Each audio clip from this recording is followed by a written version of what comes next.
News. Sponsored by Facet Wealth.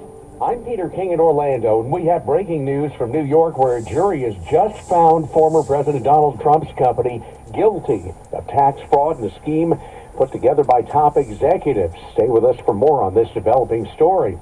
Capitol Insurrection Special Counsel has sent out his first subpoenas to officials in 4 states. He wants all communications with or pertaining to former President Trump's involving his attempt to overturn the 2020 election. Loyola Law Professor Lori Levinson. The best thing he can do as a special prosecutor is to make sure that he has all the documents, all the information, and that there are no surprises down the road. It doesn't necessarily tell us yet if there are going to be criminal charges, who they would be against. But this is the way prosecutors operate.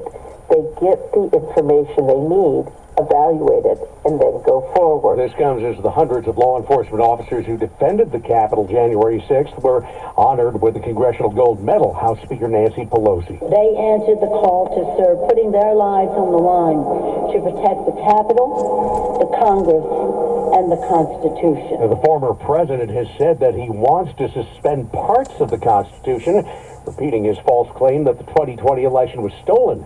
Those waiting for a response from Senate Minority Leader Mitch McConnell got it this afternoon. Anyone seeking the presidency who thinks that the Constitution could somehow be suspended or not followed, it seems to me would have a very hard time being sworn in as President of the United States. Colorado Springs, the gunman accused of killing 5 people and wounding more than a dozen at an LGBTQ nightclub. See you tomorrow. Faces hundreds of charges from murder to hate crimes.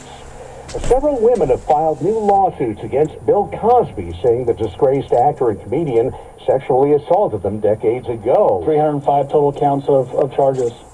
The 5 women are filing their lawsuits utilizing the Adult Survivors Act, which allows victims in New York a 1-year period to file claims beyond the statute of limitations.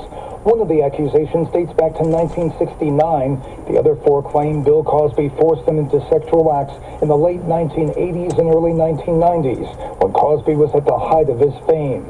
A Cosby spokesperson calls the lawsuits frivolous and labels the women a parade of accusers. Steve Futterman, CBS News. Wall Street at the closing bell, the Dow lost more than 350 points, and the NASDAQ was down 225. This is CBS News. Well, that's today's news. Today's news. I didn't hear any good news, did you? I didn't think so. I guess it's all about perspective. The glass is half full. Well, as always, I'd like to thank you again for coming along with me on these Dashcam News adventures. You know the drill. Peace, love, and all that hippie jazz. Bye-bye, everybody.